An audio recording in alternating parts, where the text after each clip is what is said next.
Tonight I have the distinct pleasure to introduce my friend Ismael Hernandez. I've known Ismael for a very long time and we've discussed many topics. And no matter the subject, Ismael is consistent, thoughtful, and faithful in those conversations. I can tell you that you are in for a very interesting and thought-provoking night. Ismael is the founder and president of the Freedom and Virtue Institute. He worked in inner city ministry in Florida for 15 years until he founded the Freedom and Virtue Institute in 2009. He regularly lectures at the Acton Institute in Grand Rapids, Michigan. Ismael is also a member of the Board of Scholars for the 1776 Unites Project. His writings have appeared in Crisis Magazine, the Washington Times, the Journal of Markets and Morality, and the Institute for Faith, Work, and Economics. He's also the author of the book, Not Tragically Colored, Freedom, Personhood, and the Renewal of Black America. Ismael holds a master's degree in political science, and he lives here in Fort Myers with his wife and his 3 children. And now I give you Ismael Hernandez.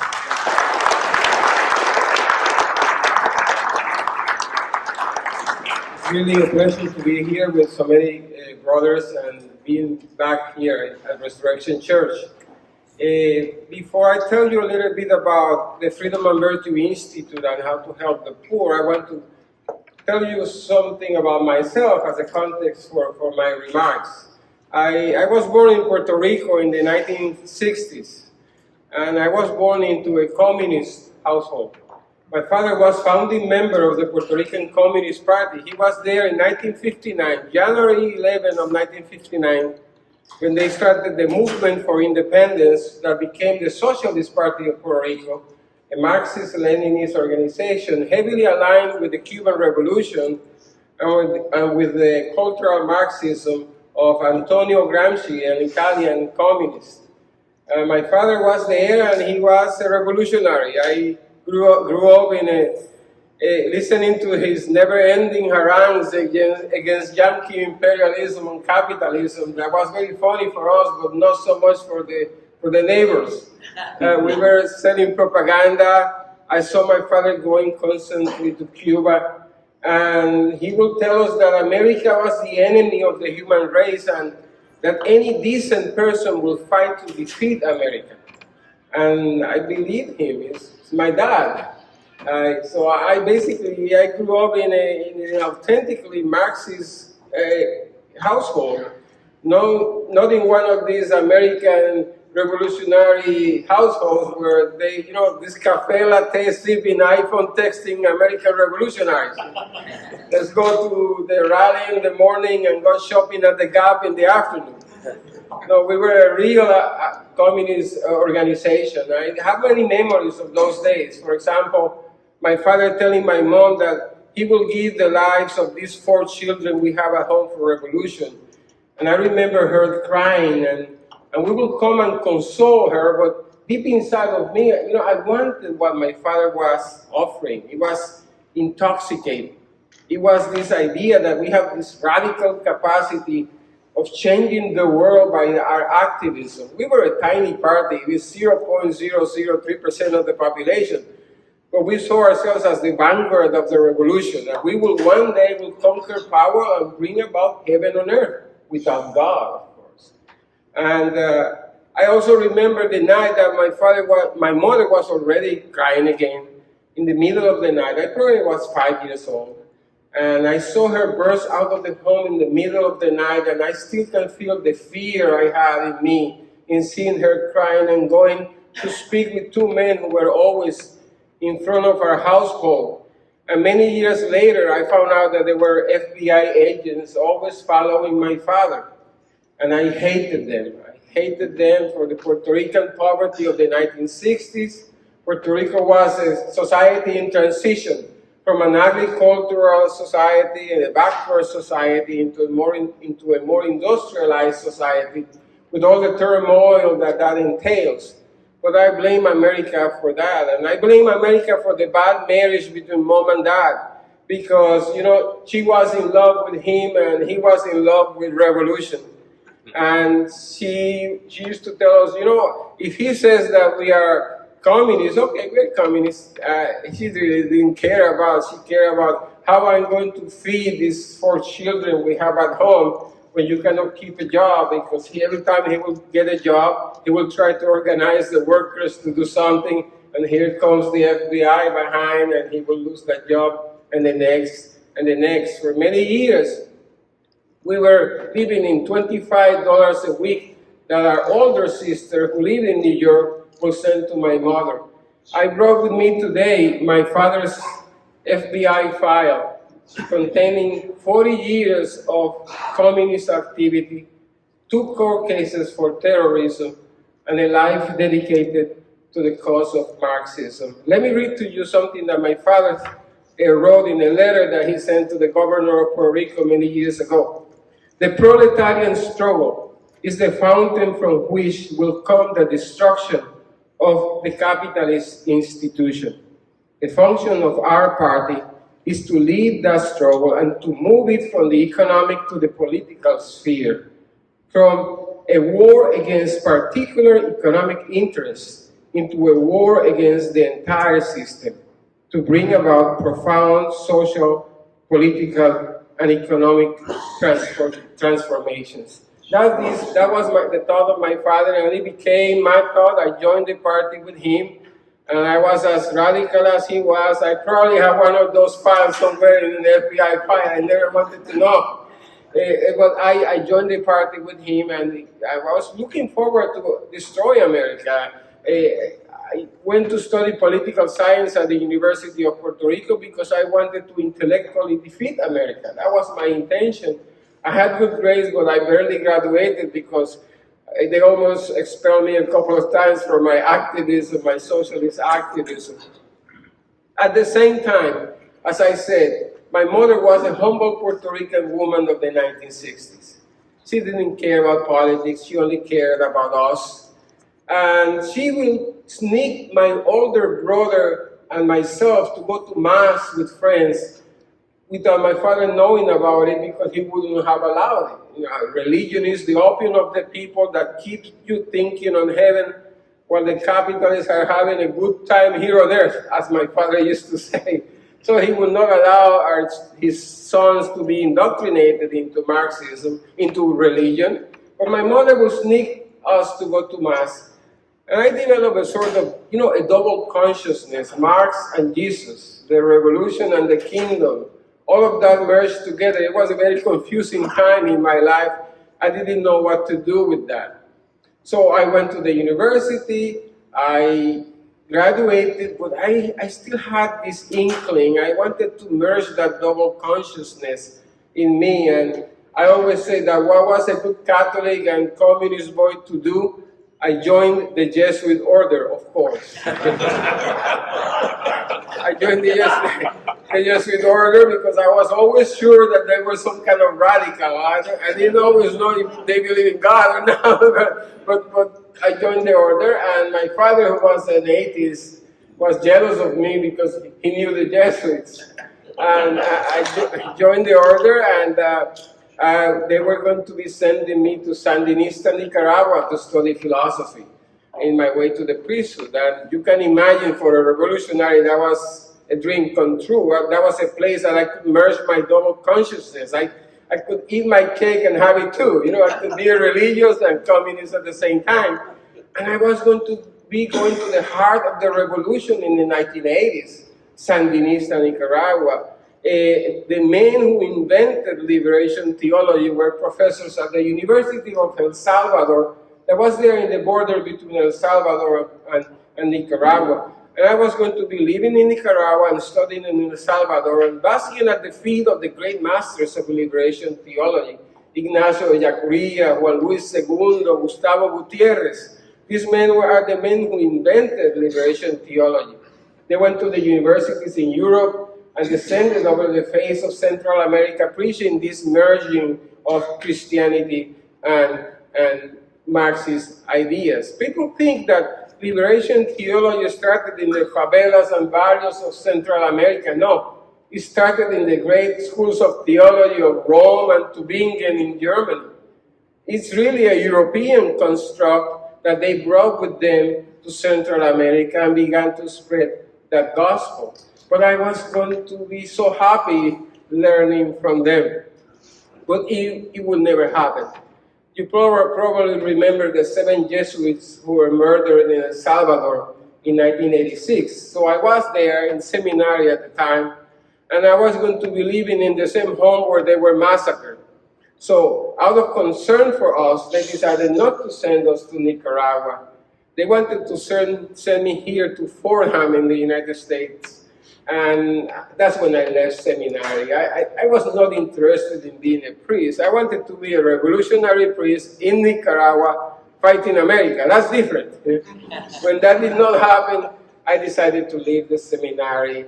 And I told them, I'm not going to America. I hate America. I hate the guts of the monster, as we used to call America in the party.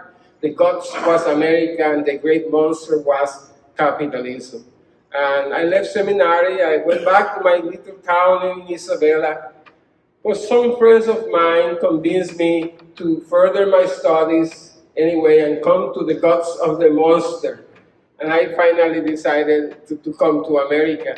And I landed at the University of Southern Mississippi, of all places.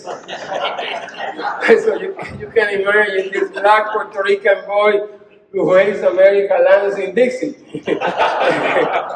All my fears were going to be realized. I could not understand the English. That's not English, what they speak there. I couldn't take the food. I couldn't take what you call coffee. It was really a cultural shock for me in my life.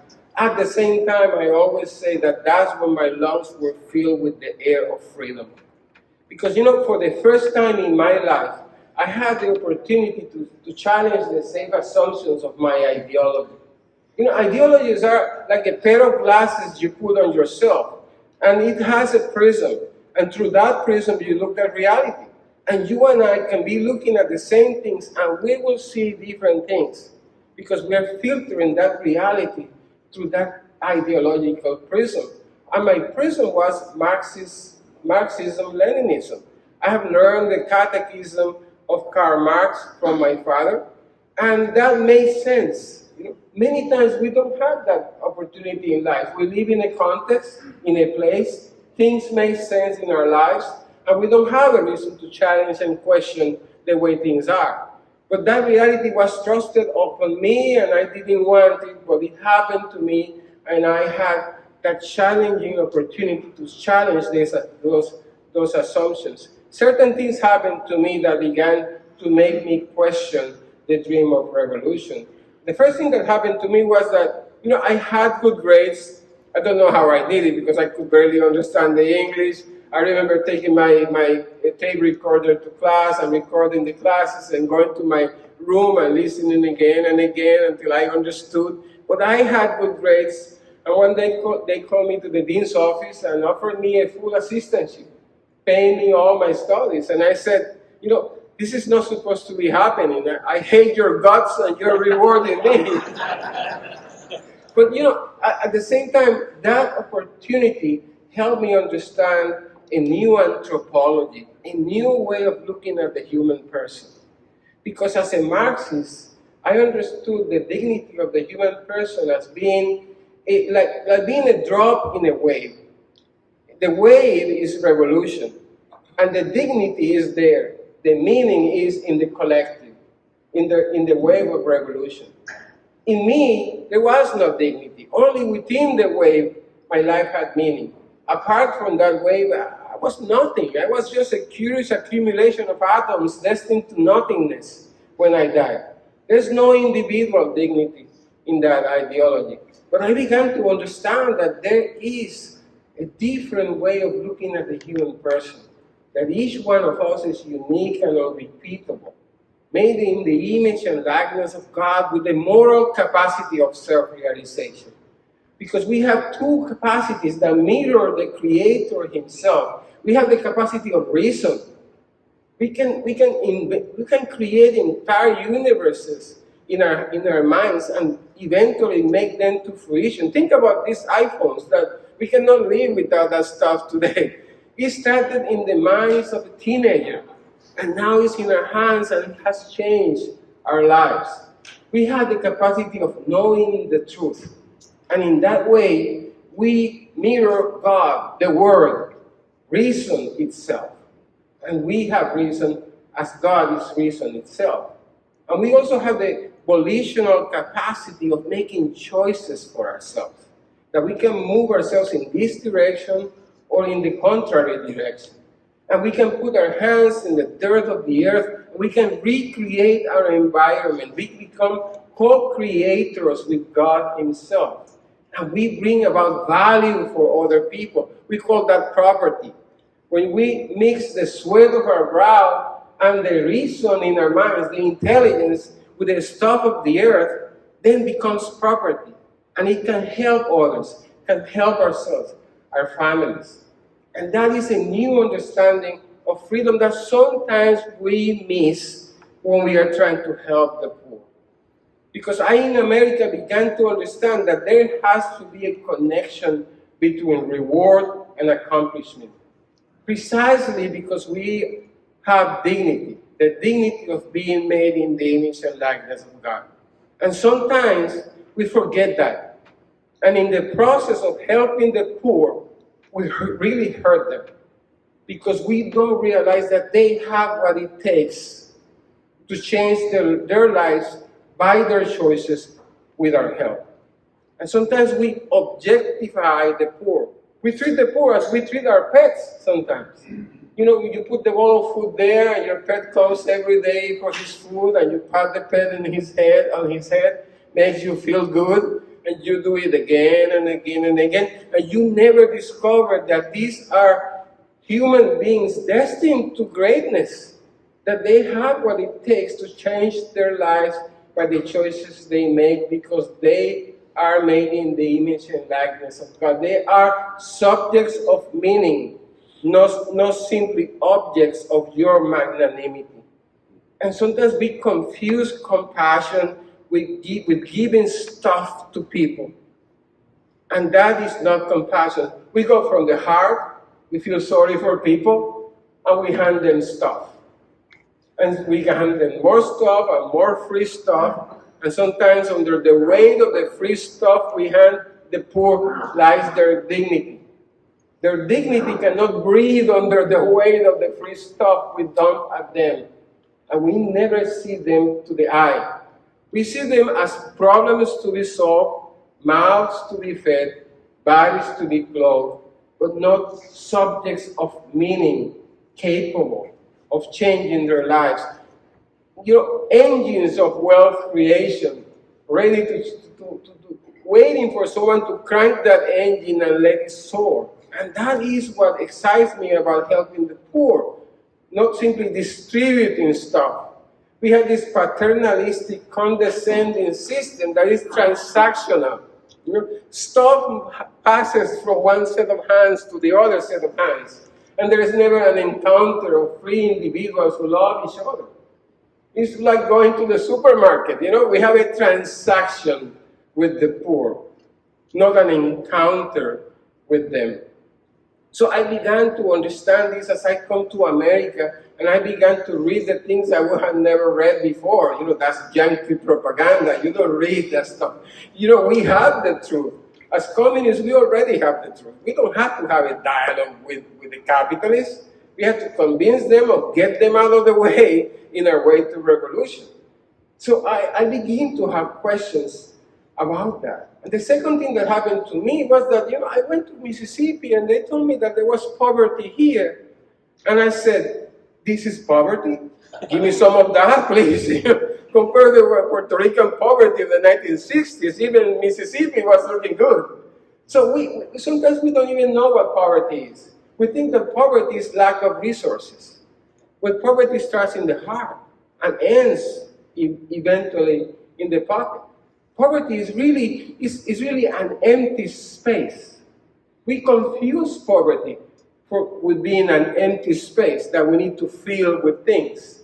But think about it, if that was poverty, we would have ended poverty a long time ago. That's not poverty. Poverty is really lack of relationships. And it's not even an interesting question. I am not interested in the poverty of people. You know what I want to see? I want to see people flourish.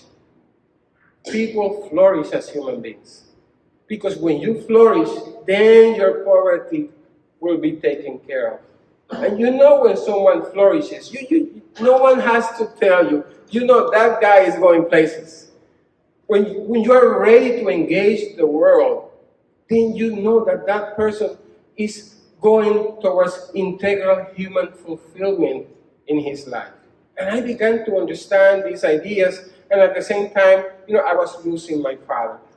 Because my father died a good communist, and the last 5 years of his life, we were not even in speaking terms because he could not accept that the most revolutionary of his sons had joined the enemy in his mind. It was a very difficult time in my life, very painful time. But, the grace of God reaches out to all of us, one way or the other. At the end of his life, he was praying, and he called me to Puerto Rico, and we had a good conversation, and I never forget when he told me, Ismael, I don't understand what you have embraced, I don't even accept it, but you better fight for it. Don't be a fence-sitter. Because, he was never a fence-sitter. He fought for what he believed to be true. That's what I dedicated the Freedom and Virtue Institute to him. Because he taught me that we need to fight for the ideas that we say we believe in. You know how it is. Sometimes in America, we are bored in affluence. We're so bored that we don't know what freedom is. We don't know what faith is. They become like buzzwords for the political cycle, but they don't become real realities in our lives. They have to become realities. We have to become revolutionaries for freedom, revolutionaries for faith. That we really believe what we say we believe, that we are Catholic and this is true, this is real, this is historical, this changes lives.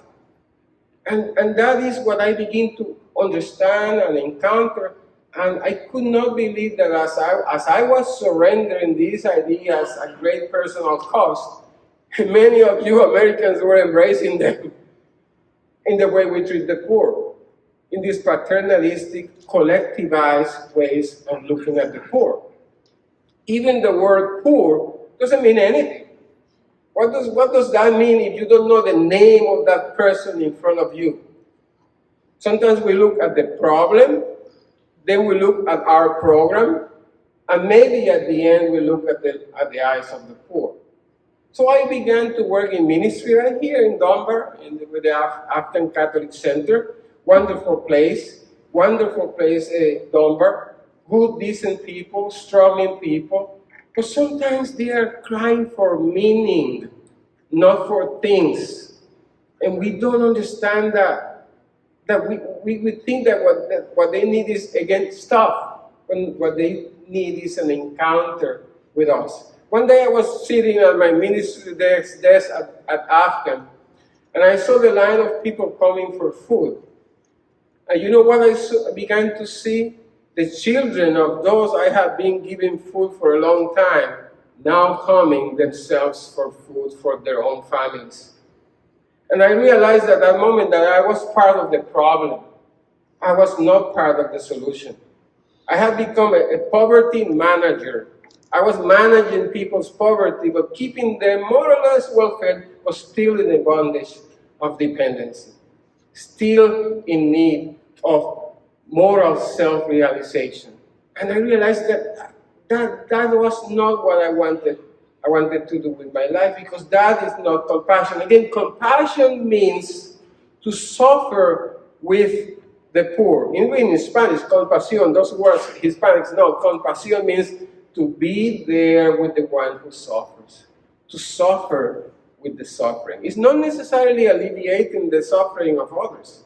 It's not eliminating the struggle, because it is in the struggle where people find meaning in their lives. And I began the Freedom and Virtue Institute because I wanted to challenge that system, that paternalistic, condescending system that treats the poor as if they are objects of magnanimity instead of subjects of meaning. And one of the things that happened to me was 7 years ago when I went to this massive distribution of school supplies. Happens every year here in Southwest Florida, all over the country.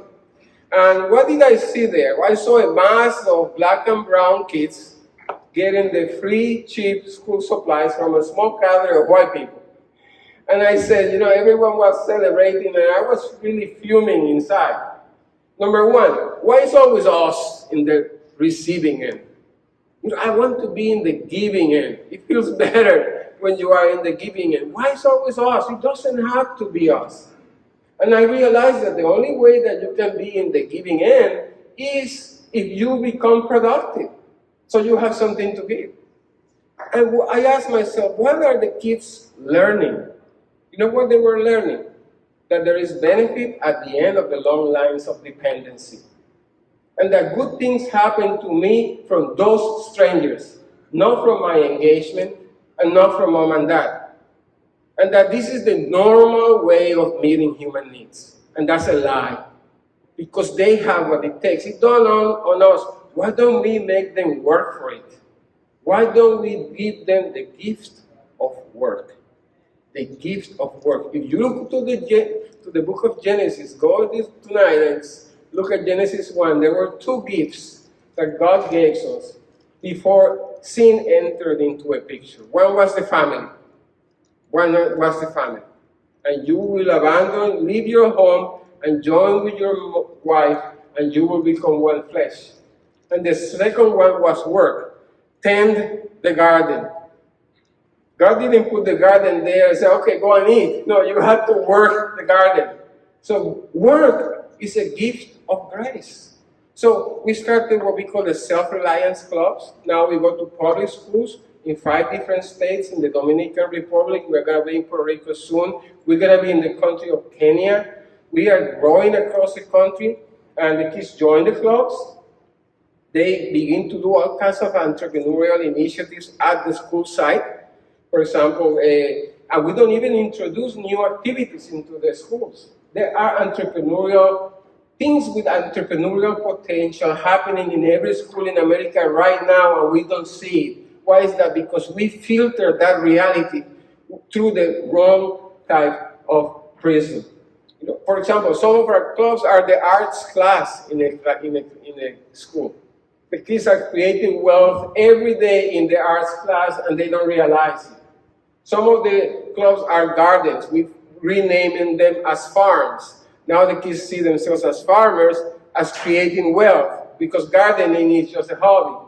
And they create products. We put together these young entrepreneurs fairs where they sell their products. They begin to learn how to become entrepreneurs.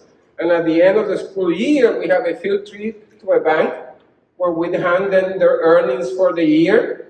They open their bank account, their own bank account, and now they can buy their own school supplies.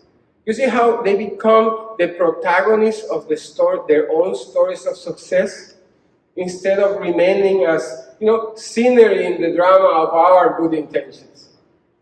They had to become the protagonists of their own stories, and we had to recede to the background. But it's true. Sometimes we do things because it makes us feel good. I always say, especially to Christians, there is a Savior, and it's not you. It's not your job. It's not your job to save anyone. Your job is to journey with the poor, to challenge them, to be there with them. And when you see them weak-kneed and faltering and going down, then you come and you hug them and you love them, and then you let them go. It's their life. It's their responsibility. And God demands of them to actualize those potentialities that they have in their beings. God wants them to be engaged. And I am positive, I am convinced that the poor want engagement. Sometimes what we see is only the apparent need. We miss the deeper human need that is only discovered in the encounter of people who love each other. Bureaucracies cannot love people. Only people can love each other. And we have confused that. Bureaucracy is simply the normal human way of simplifying things. That's what bureaucracy is. It's the attempt to simplify complexity. There's almost 1 million people here in Southwest Florida. Do you really think that the government can treat you as unique and unrepeatable? 800,000 people is impossible. We are asking the bureaucracies of the state to do what they cannot do. That is not the community that is supposed to be doing this work anyway. But we surrender that responsibility of ourselves, and we then deposited that responsibility in those bureaucracies. And now that we blame the bureaucracies because they don't do a good job. They will never do a good job because they're not supposed to be doing this job anyway. So many times what we create is little bureaucracies in our churches. Little bureaucracies. And sometimes we put the Christmas tree in the back of the church, and the Christmas tree has a piece of paper, and it has a name, and in the back of the paper say bike, and the next Sunday you bring the bike, and then we have created the bureaucracy, and they grab the bike, and they dirty their hands with the poor. And you can stay here apart from the reality of that family. And you never met that family. You don't want to meet that family. You just want to feel that you are doing something good. And you are a decent, good person in doing that. You don't want to see the kids without the school supplies. We simply have to create new systems and offer it to the good, charitable, good people, Catholic people, and they will respond to the challenge. We have to create systems that reflect the nature of the human person as free and capable. And when you do that, people prosper. If you remember anything, remember this. When the systems we create reflect the nature of the human person, people prosper. You have to believe in people instead of feeling sorry for people. And we are doing the same with race. We feel sorry for people. I'm Black Puerto Rican. My wife is from South Chicago. We have a daughter. We are covered, I tell you. But, my daughter graduated with a good here from Bishop Barreau, very over 4 points GPA, and she is let me brag about her for a little bit. And one day she is invited to this scholars night at a university that will remain unnamed. And she goes with my wife to the reception, and she was feeling so proud of herself. I'm a scholar. And when they go to the reception, all they saw there were black and brown kids. And she said, there are no white scholars in this university. It's really strange. Well, lo and behold, she found out very soon that it was a gimmick, because there were people there with 2.3, 2.1. It was a gimmick to get those Negroes in the university, so some bureaucrat could punch how many of us are there, and they can get a bonus. And you know what she told me at home? Dad, they did not see me. They didn't see me. And that's the problem when we try to help the poor also. We don't see the poor. And we don't believe that they are capable of changing their lives by the choices they make. And it makes us feel good in trying to help them. And we have to change that because our Catholic faith has the principles to change this reality. The principle of subsidiarity is like the Holy Spirit, is the abandoned one. We don't remember that there is a Catholic principle called the principle of subsidiarity that tells us that we should not unnecessarily intervene in the affairs of basic communities. And if we intervene, it should be a limited intervention where we get in, help, and we get out, to allow people space so they can struggle. It's okay to struggle, because in that struggle, they find meaning in life. This is what we have done in America. This is true compassion. I'm walking down the street with a sandwich, and I look to the side of the road, and I see a hungry person. And moved to compassion, I take my sandwich, my property, what belongs to me by right, and I voluntarily give it to this poor person. Immediately you have a community of persons, brothers, become close to each other. And I will do it again because it was my property, I did it voluntarily, and it feels good. In that order. In that order. We never go from the heart, feeling sorry for people, to the muscle, giving them stuff.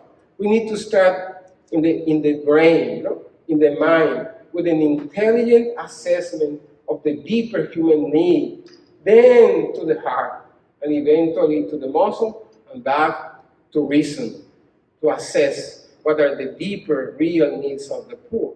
But here there is a real community. The person gave voluntarily, and the person who receives is moved to gratitude. Thank you. You didn't have to give this to me. It was yours, and now it's mine. Maybe I'll change my life, and I'll do the same for someone else. I want to pass the goodness forward.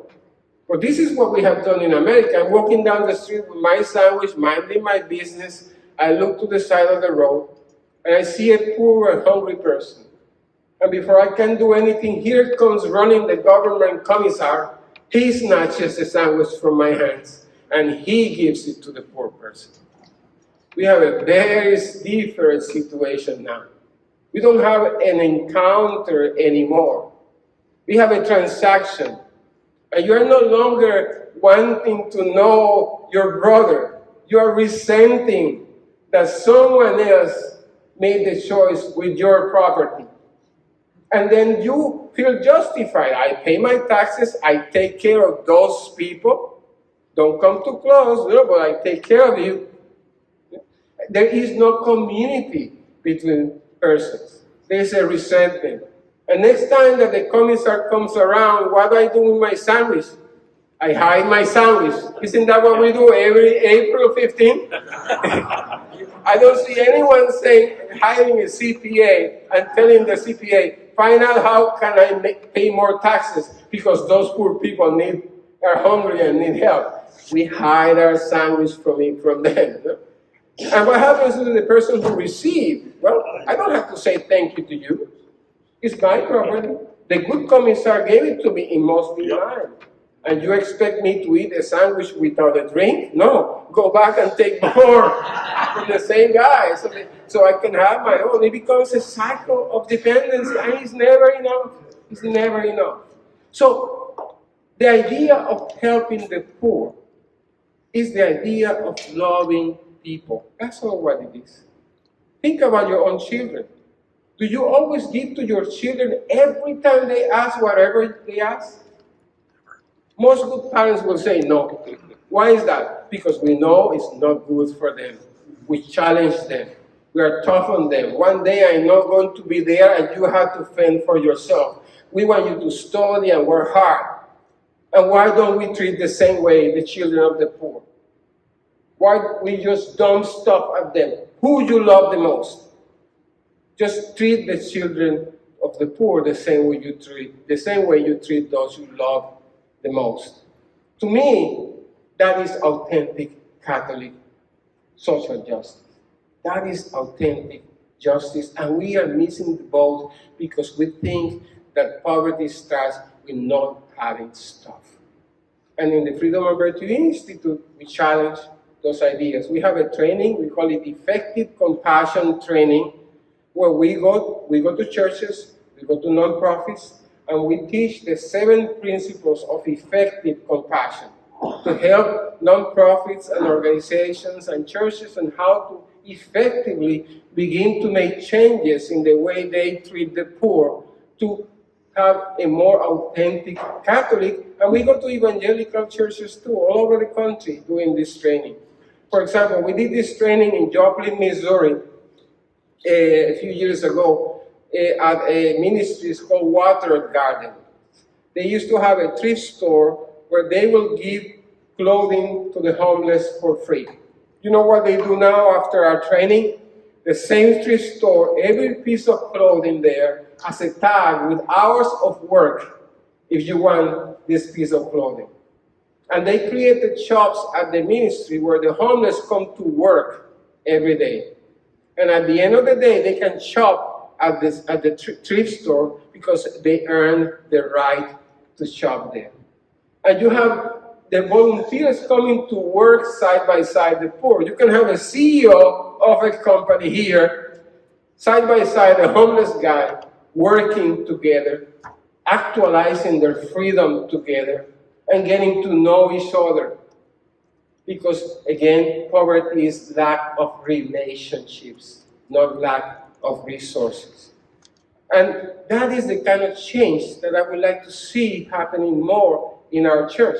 And it's a beautiful thing. They have even a wall at the ministry where the poor voluntarily take their food stamp cards and nail the card to the wall, saying, I know I have a right to receive this, but I don't want it anymore. And here comes the ministry, embraces that family, helps that family get a job, and sometimes they receive more money than they would have received from the welfare state. By really respecting the poor, we can help the poor the right way. And finally, we have a new program that is going all over the country also. It's called commonality training. It's an alternative to diversity training. I don't believe in diversity training. I know that's controversial. Why? It doesn't work. The research tells us that diversity training, the effects of diversity training last 2 days after training. 2 days. And you have more lawsuits for discrimination after diversity training than before diversity training. You know why? Because they inundate you with information about cultures. And I can have a PhD in Guatemalan culture and hate the guts of Guatemalans. You know, information doesn't bring appreciation. What happens is that you see this guy who is so different from me, I better stay away from him. I don't want problems. So you have more divided businesses after diversity training because people are afraid of each other. And you give people a baseline for discrimination so they now know what to look for to sue. And that's what they are doing because there's no encounter. So commonality training is the opposite. We need to find something that is common between people to bring them to the same table to talk. And what is that? The universal commonality of human dignity. That we are all human beings made in the image and likeness of God, and the universal reality of human sin. That we are all broken at the same time. So now we can sit down as brothers, and now we're going to have a dialogue, a conversation. We're going to be honest with each other in dialogue and conversation, in encounter. And from that encounter comes respect. From that respect comes maybe friendship. And you don't sue your friends.